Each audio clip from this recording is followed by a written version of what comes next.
Hey guys, this is Gautam here and welcome to my channel Chocolate Coffee Conversations. First of all, I would like to thank every single person who has listened to my previous episodes and commented about it, shared your experience, shared your thoughts and appreciated me for taking this effort. That really encourages me to do more content, more good content, more responsible content, because people out there are listening to it, they're responding to it, and that makes me to act as responsible as possible. So thank you so much for all your feedbacks, and please keep giving more feedbacks to this episodes and episodes coming further, because that will make me to improve. It's the feedback loop. I definitely want to connect with people. That's the most important aspect of podcasting. So please do leave a comment or your thoughts. I would much appreciate that. Thank you once again. All right, let's jump into the episode. And today's episode is obviously about Edmonton again, but unfortunately, this is also about guns. As a fellow Edmontonian, I do believe that a lot of you guys would have had this concern in 2023 about the increasing gun culture. Well, the statistics says that there is an increase of 42% of gun-related crime in Edmonton in 2023.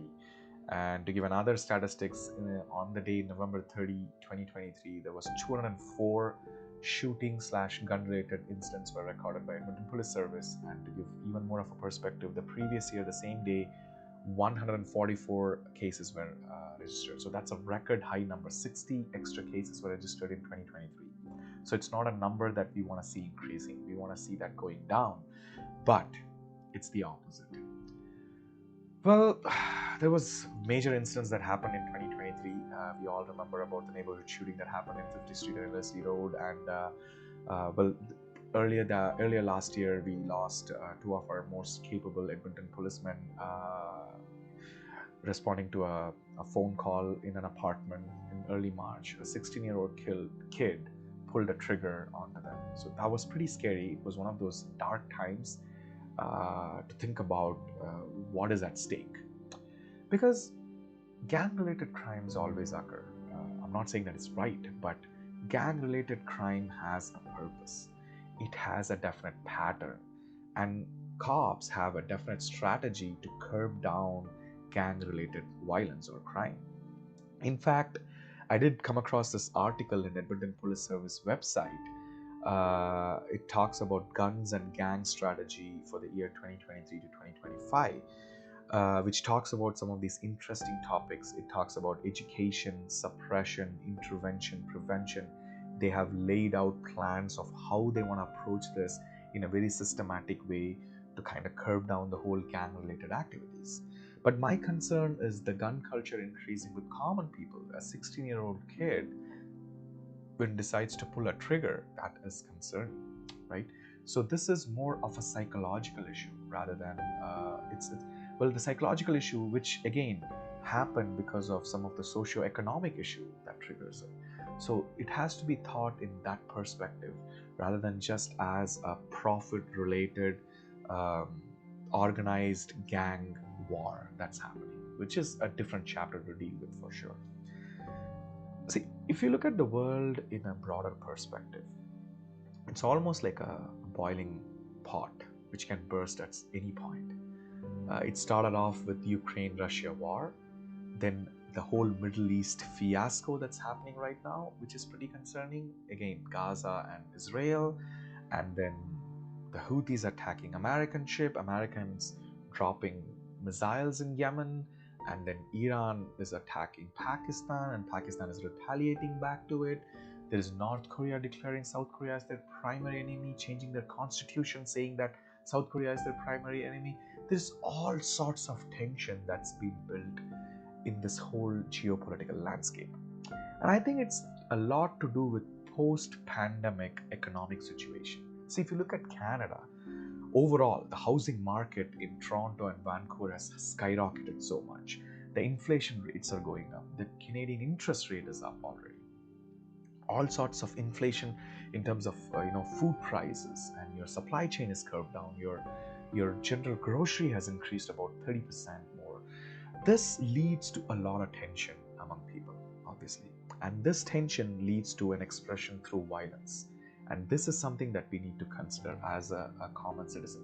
Well, I do understand that the government or the banks has to play a major role in curbing down the interest rates and providing better opportunities for people, that's a different game that definitely the government or obviously the politicians or the bank has to play. But as an individual, we have few roles to play as well, and one of the important role is compassion.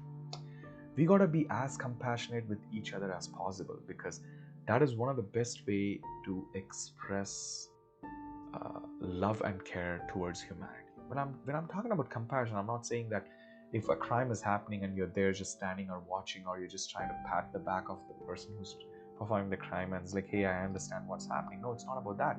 But it's actually about helping each other, understanding each other mentally, trying to actually psychologically help them, talk it out, reach out to people who you think are vulnerable, and just have a good conversation with them. It's not always about money, but I do understand that money plays an important role. For example, I know today is, I think, the last day to pay off all the SERB loans that were taken by small scale or small businesses during COVID's darkest time. Today is the time to pay back, whereas they have not gained back their customers, or the business is not up and running already because of all this post-pandemic inflation and business being not in that good position.